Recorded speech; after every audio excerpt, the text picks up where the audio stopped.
आज की वीडियो में हम लोग गोजो की गॉड लाइक फॉर्म्स की बात करेंगे और एट द एंड एक सीक्रेट मिस्ट्री फॉर्म को डिस्कस करेंगे जो कि पूरे जुजुत्सु काइसेन की यूनिवर्स को ब्रेक कर सकती है। वीडियो बहुत इंटरेस्टिंग होने वाली है, so watch till the end. Gojo Satoru ने गोजो फैमिली के अंदर जन्म लिया। इस बंदे की बर्थ ने लिटरली जुजुत्सु काइसेन की यूनिवर्स में बैलेंस ऑफ पावर को तहस नहस कर दिया। 400 सालों में वो फर्स्ट ह्यूमन है जो कि सिक्स आइज और द लिमिटलेस दोनों ही एबिलिटीज के साथ पैदा हुआ। लिमिटलेस टेक्निक की मदद से गोजो इन्फिनिटी कॉन्सेप्ट को रियलिटी में कन्वर्ट करके स्पेस को अपनी मर्जी से मैनिपुलेट कर सकता है। दूसरी तरफ गोजो की सिक्स आइज से उसको एक्स्ट्राऑर्डिनरी परसेप्शन मिलता है और उसकी दूसरी एबिलिटीज भी इनहेंस हो जाती हैं। गोजो के बचपन के बारे में हमें ज्यादा इन्फॉर्मेशन तो नहीं दी गई, बट इतना हम लोग जानते हैं कि टोजी के पास जीरो कर्स्ट एनर्जी होने के बावजूद गोजो उसको इजीली सेंस कर सकता था। टोजी ने बताया कि वो फर्स्ट और लास्ट टाइम था जब किसी ने उसको सेंस किया। इतनी छोटी सी एज के अंदर ही गोजो एक मॉन्स्टर था। तो आगे जो फॉर्म्स हम लोग डिस्कस करने वाले हैं, सोचो वो कितनी नेक्स्ट लेवल की पावरफुल होंगी। स्टूडेंट गोजो बड़ा होकर जुजुत्सु हाई स्कूल में एडमिशन लेता है और वो गेटो और शोको वाली क्लास ज्वाइन कर लेता है। गोजो अपनी पावर से अच्छे से अवेयर था, इसलिए वो शुरू से ही काफी घमंडी था। इस पॉइंट पर उसके पास जितनी मर्जी पावर हो, लेकिन स्टूडेंट गोजो काफी यंग था और उसके पास फाइटिंग एक्सपीरियंस भी नहीं था, जो कि टोजी वाली फाइट से साफ साफ दिख जाता है। गोजो एक मिशन से वापस आ रहा होता है कि पीछे से टोजी उस पर अटैक कर देता है। यहाँ पर गोजो शॉक हो जाता है कि उसको एक ही सेकंड में टोजी को सेंस कर लेना चाहिए था, बट वो नहीं कर पाया। दोनों की फाइट कंटिन्यू हो जाती है, लेकिन गोजो कुछ टाइम बाद रियलाइज करता है कि वो टोजी के मूव्स रीड नहीं कर सकता क्योंकि टोजी के पास कर्ज एनर्जी है ही नहीं। गोजो उसको डिफीट करने की पूरी कोशिश करता है, लेकिन फाइट ज्यादा देर तक नहीं चलती और वो टोजी से हार जाता है। टोजी उसकी नेक स्लैश कर देता है और गोजो यहाँ पर रियलाइज करता है कि वो अपनी एबिलिटीज पर जितना घमंड किया करता था, आखिर वो उतना पावरफुल है नहीं।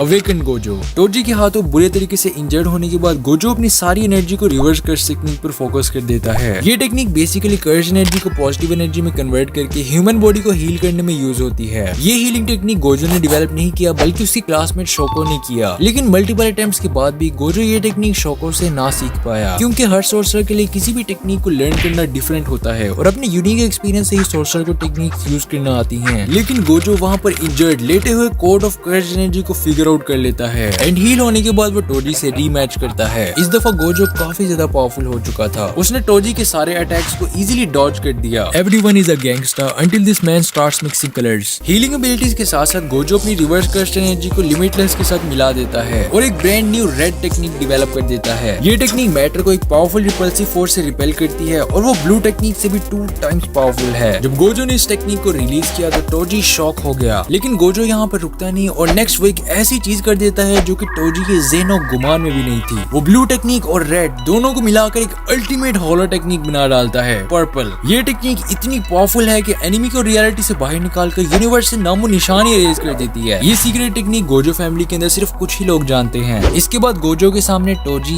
1 मिनट भी नहीं टिक पाया। ओके, सो यहाँ तक हमने गोजो की बैक स्टोरी वाली सारी फॉर्म्स कवर कर ली। नेक्स्ट बात करते हैं एडल्ट गोजो के बारे में। गोजो की लास्ट और इस वाली फॉर्म में डिफरेंस ये है कि वो अपनी डोमेन एक्सपेंशन को भी डेवलप कर चुका है, which is infinite void. Purple technique को यूज करने के बाद गोजो अपने टाइम का स्ट्रॉन्गेस्ट सोर्सर बन चुका था, लेकिन अपनी डोमेन एक्सपेंशन डेवलप करने के बाद वो बिल्कुल ही नेक्स्ट लेवल पर चला गया। इवन जुजुत्सु हाई स्कूल के हायर अप्स भी उससे डरने लग गए कि अगर वो उनके खिलाफ हो गया तो सारे सोर्सर्स मिलकर भी उसको नहीं रोक पाएंगे। यूजी ने भी जब उससे पूछा कि क्या वो फुल पावर सुकुना को डिफीट कर पाएगा, उसने बड़े ही कॉन्फिडेंटली जवाब दिया कि हाँ, थोड़ी सी परेशानी होगी but he would win. Yeah, sure. और यूजी के अंदर पोटेंशियल देखकर उसको ट्रेन करता है। गोजो बिलीव करता है that one day Yuji will surpass him. Adult Gojo का फुल पोटेंशियल हम लोगों ने पहली बार जोगो वाली फाइट में देखा। जोगो के काफी अटैक्स के बाद भी वो गोजो को छू भी नहीं पाया और एट द एंड उसने अपनी डोमेन एक्सपेंशन को यूज किया। जोगो की domain expansion coffin of the iron mountain अपने एक्सट्रीमली हाई टेम्परेचर की वजह से फेमस है। अगर एक एवरेज सोर्सर गलती से भी उसमें अपना कदम रख ले तो इवन उसका स्केलेटन भी आइसक्रीम की तरह मेल्ट हो जाएगा। बट एडल्ट गोजो इतना पावरफुल है कि अपनी डोमेन में ट्रैप करने के बाद भी वो उसका कुछ न बिगाड़ पाया। यूजी के सामने शो ऑफ करने के लिए गोजो अपनी डोमेन एक्सपेंशन निकाल लेता है, इनफिनिट वॉइड, जो कि जोगो की डोमेन एक्सपेंशन से कुछ ज्यादा ही पावरफुल है। जोगो के माइंड के अंदर अनलिमिटेड इंफॉर्मेशन भर जाती है, जिसकी वजह से वो मूव भी नहीं कर पाता। अभी से ही गोजो इतना पावरफुल हो चुका है, तो सीक्रेट फॉर्म जो आगे हम लोग इस वीडियो में कवर करने वाले हैं, सोचो वो तो बिल्कुल ही गॉड लेवल होगी।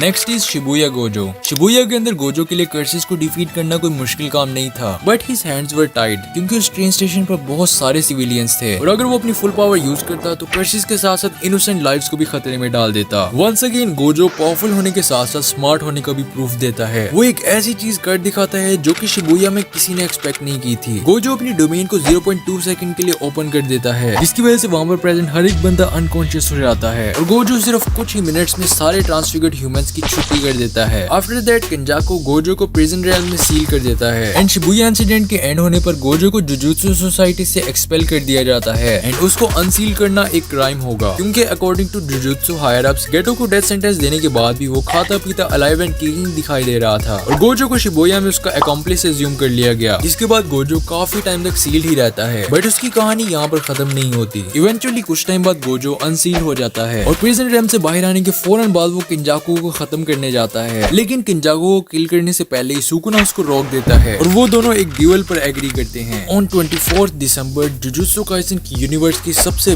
बड़ी फाइट टेक प्लेस करती है and this is a Dragon Ball level fight. Two strongest domain expansions की टग ऑफ वॉर, आसपास की सारी बिल्डिंग्स का डिस्ट्रॉय होना, कैन यू इवन इमेजिन कितने बड़े स्केल की फाइट है ये। बट फ्रॉड को ना यहाँ पर माहोरागा और फ्यूजन बीस्ट आगिटो को समन कर लेता है और फाइट एक्सट्रीमली फेयर हो जाती है and Gojo becomes Gojo and the final form you have all been waiting for. Ladies and gentlemen, what will happen अगर Go/Jo और Fraud Kuna एक हो जाएं? Will it become Gokuna or Fraud Jo? The final form is Gojo as Sukuna's vessel. भाई normal Gojo ही pure monster है और hypothetically अगर वो all 20 of Sukuna's fingers swallow करने में successful हो जाए तो Gojo अपनी universe का god बन जाएगा। But for now JJ की universe के top 10 strongest characters जानने के लिए यहाँ पर क्लिक करो और ऐसी anime से related videos देखने के लिए चैनल को सब्सक्राइब करो। मेरी मुलाकात होगी तुमसे नेक्स्ट वीडियो में। ओका फिर।